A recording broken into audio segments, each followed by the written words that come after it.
A Spanish zoo has witnessed the amazing moment its African rock python, considered the biggest snake in Africa, lays its eggs in a giant pyramid.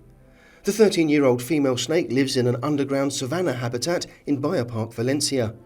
The zoo specialises in immersing visitors into its animals' natural environments, and it's located in the Spanish east coast city of Valencia. Keepers had the pregnant African rock python under a careful watch in the lead up to the spawning.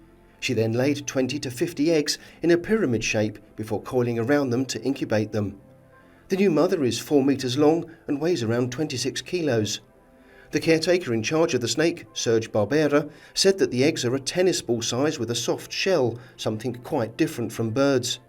He added that the snake creates a pyramid from the eggs, which then stick together before being sheltered and warmed up by the mother snake's body.